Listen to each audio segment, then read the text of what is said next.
Hai guys, perkenalkan nama saya Rian Syakal Pardiri dari kelas C dengan nomor NIM 281800392.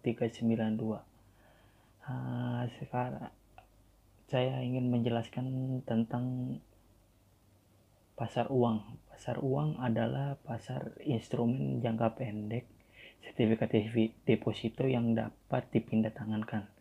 Misalkan sertifikat deposito euro dolar, surat berharga komersial atau commercial paper, treasury bills. Kebersamaan di antara instrumen tersebut adalah bersifat liquid dan aman. Pasar uang ini dioperasikan oleh para dealer atau money market. Pasar uang ini juga bisa mempertemukan dalam suatu pasar yang abstrak untuk memperoleh demand dan supply dana jangka pendek. Dalam pasar uang, valuta asing diperlukan untuk membayar kegiatan ekspor impor utang luar negeri. Ciri-ciri pasar uang itu biasanya menekan pemenuhan dana jangka pendek. Terus yang kedua itu mekanisme pasar uang ditekankan untuk mempertemukan pihak yang mempunyai kelebihan dana dan pihak yang membutuhkan dana, dan tidak terikat pada tempat tertentu seperti pasar modal. Jadi, tujuannya ini dari pihak yang membutuhkan dana atau modal, yang pertama itu untuk memenuhi kebutuhan jangka pendek seperti menyelesaikan kewajiban membayar utang jangka pendek yang akan segera jatuh tempo. Terus memenuhi kebutuhan likuiditas yang disebabkan karena terjadinya kekurangan uang atau uang kas atau uang tunainya. Terus yang ketiga, dia itu memenuhi modal kerja seperti biaya-biaya operasi, upah karyawan, pembelian bahan baku. Dan yang keempat itu sedang mengalami kalah clearing. Dan dari pihak yang menanamkan modal ini nih, mereka itu bisa memperoleh keuntungan dari tingkat suku bunga. Biasanya itu yang diterapkan atau perjanjian dalam 1 tahun, misalkan 6% atau bisa 7%.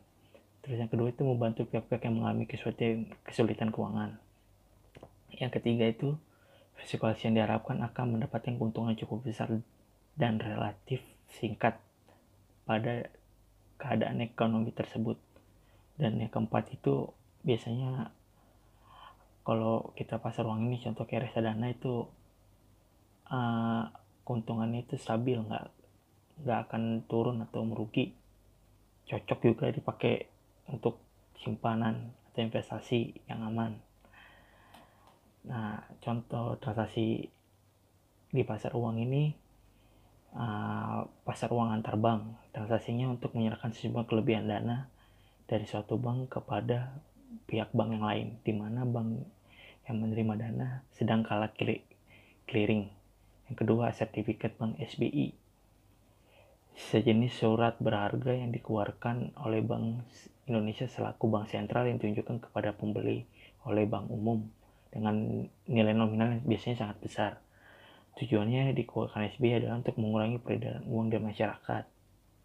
Yang ketiga, surat berharga pasar uang atau SPBU.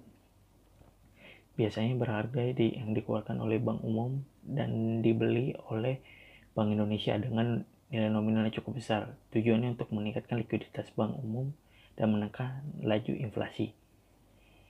Yang keempat, sertifikat deposito, surat berharga yang dikeluarkan oleh bank dalam nominal tertentu sebagai surat atas tunjukan. Terus yang kelima tuh, pasar valuta asing, tempat seseorang dapat menjual atau membeli mata uang asing tersebut. Jadi dari sekian banyak contoh produk pasar uang tadi, saya ingin menjelaskan satu produk, yaitu sertifikat Bank Indonesia, yang merupakan surat berharga yang dikeluarkan oleh Bank Indonesia sebagai pengakuan utang jangka pendek. Itu biasanya waktunya sekitar 1-3 bulan dengan sistem diskonto atau bunga. SBI merupakan salah satu mekanisme yang digunakan Bank Indonesia itu untuk mengontrol kestabilan nilai rupiah. Dengan menjual SBI, Bank Indonesia dapat menyerap kelebihan uang yang primer yang beredar. Tingkat suku bunga yang berlaku SBI itu bisa ditentukan dengan mekanisme pasar berdasarkan sistem lelang mereka. Sejak awal Juli 2005, BI menggunakan mekanisme suku bunga itu atau BI rate, yaitu mengumumkan target suku bunga yang diinginkan BI untuk pelanggan pada masa periode tertentu. BI rate ini kemungkinan digunakan sebagai acuan para pelaku pasar dalam mengikuti pelanggannya. Dan berikut adalah contoh penghitungan jangka waktu SBI. Dan ini adalah contoh penghitungan diskonto SBI berdasarkan rumus diskonto murni. Ini contoh cara penghitungan hasil lelang SBI.